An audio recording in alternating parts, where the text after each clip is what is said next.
my tour guide, you know where the shrine is? They look at the shrine of the community. He said, yes, I was born here. Okay, let's visit the place. And when we were approaching, the guy had the priest. He was 100 years old as at the time I met him. I was 36 then. Okay, I was 36 years old then. That's a long time ago. He was 100 years. And he had given blood to all the altars, and the spirits were excited. And normally, if they accept his offering, they give him a song to sing. A song that is inspired by the demons. And so that song was on his lips when we were coming. It means the spirits were agitated. They were excited at the offerings. And we were marching towards the place. And the man got interested. He turned around and said, hey, who are you? Because he wasn't expecting anybody.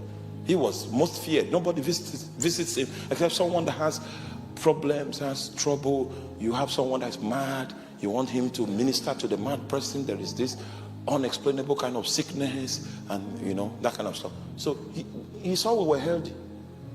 We didn't need his help. So he asked us, hey, who are you? And I told my interpreter, tell him, we have come in peace. He looked at us with suspicion. Peace? Only for him to realize that the spirits that were following him from the shrine had left. Upon our arrival, he wasn't as strong as he was when he was singing. And he tried to threaten us. And I told him clearly, if you don't put that your hand down, I will curse it and it will wither. So he looked for a smart way. I don't know how. It's one way, and he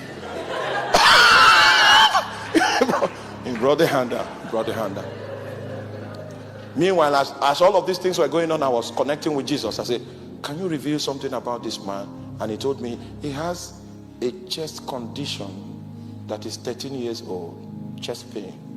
I said, oh, the demons you said, they were not able to heal you of your chest pain that is 13 years old. He said, you need a seat. So we said that. And I opened the scripture and began to talk to him. And then the 9 elders that support him in his priesthood, old men with walking stick, they now came into the place. So I began to talk to them. My interpreter was interpreting. It was like for 30 minutes.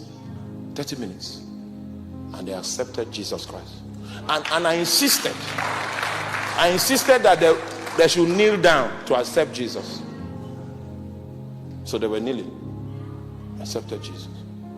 I asked them to renounce the spirits of the altar, and they did. And I prayed for them and blessed them and prayed for his chest pain, and God healed him. Then I left him. Then we came down from the mountaintop. By the time we got down from the mountaintop, the people started attending. The people had slept, eating pounded yam, okra soup, and now they were on the crusade ground. It was about 10 p.m. in the night.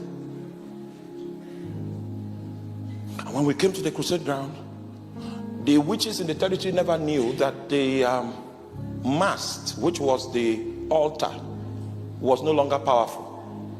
They didn't know that. During the praise and worship, people that were crippled started standing up from wheelchairs. No preacher on the pulpit. A man close to me stood up, and he could not believe that it was his legs. So he touched them. If he wants to look at me, I will remove them, because I don't know anything. There were 3 people that rose up from their wheelchairs without a preacher. By the time I came, my job was simple. There was already evidence on ground that Jesus could heal.